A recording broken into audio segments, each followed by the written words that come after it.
Pembacaan dari surat kedua Rasul Petrus. Dari Simon Petrus, hamba dan Rasul Yesus Kristus, kepada mereka yang bersama-sama dengan kami memperoleh iman oleh karena keadilan Allah dan Juru Selamat kita Yesus Kristus. Kasih karunia dan damai sejahtera melimpahi kamu oleh pengenalan akan Allah dan akan Yesus Tuhan kita. Karena kuasa ilahinya telah menganugerahkan kepada kita segala sesuatu yang berguna untuk hidup yang saleh oleh pengenalan kita akan Dia, yang telah memanggil kita oleh kuasanya yang mulia dan ajaib. Dengan jalan itu, Ia telah menganugerahkan kepada kita janji-janji yang berharga dan yang sangat besar, supaya olehnya kamu boleh mengambil bagian dalam kodrat ilahi, dan luput dari hawa nafsu duniawi yang membinasakan dunia. Justru karena itu kamu harus dengan sungguh-sungguh berusaha untuk menambahkan kepada imanmu kebajikan, dan kepada kebajikan pengetahuan, dan kepada pengetahuan penguasaan diri, kepada penguasaan diri ketekunan, dan kepada ketekunan kesalehan, dan kepada kesalehan kasih akan saudara-saudara, dan kepada kasih akan saudara-saudara kasih akan semua orang. Demikianlah sabda Tuhan. Bacaan Injil menurut Santo Markus. Lalu Yesus mulai berbicara kepada mereka dalam perumpamaan. Adalah seorang membuka kebun anggur dan menanam pagar sekelilingnya.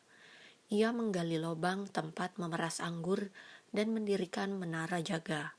Kemudian ia menyewakan kebun itu kepada penggarap-penggarap, lalu berangkat ke negeri lain. Dan ketika sudah tiba musimnya, ia menyuruh seorang hamba kepada penggarap-penggarap itu untuk menerima sebagian dari hasil kebun itu dari mereka. Tetapi mereka menangkap hamba itu dan memukulnya, lalu menyuruhnya pergi dengan tangan hampa. Kemudian ia menyuruh pula seorang hamba lain kepada mereka.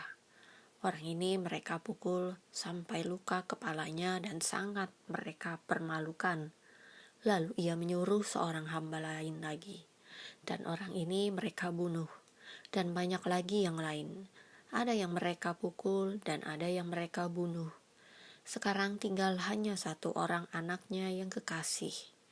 Akhirnya ia menyuruh dia kepada mereka. Katanya, anakku akan mereka segani.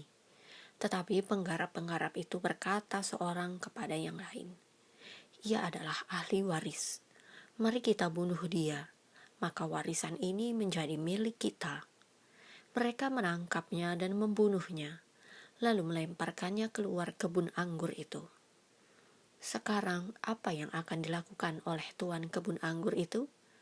Ia akan datang dan membinasakan penggarap-penggarap itu, lalu mempercayakan kebun anggur itu kepada orang-orang lain.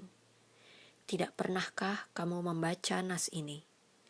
Batu yang dibuang oleh tukang-tukang bangunan telah menjadi batu penjuru.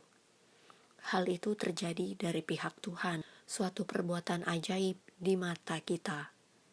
Lalu mereka berusaha untuk menangkap Yesus karena mereka tahu bahwa merekalah yang dimaksudkannya dengan perumpamaan itu. Tetapi mereka takut kepada orang banyak, jadi mereka pergi dan membiarkan dia. Demikianlah Injil Tuhan.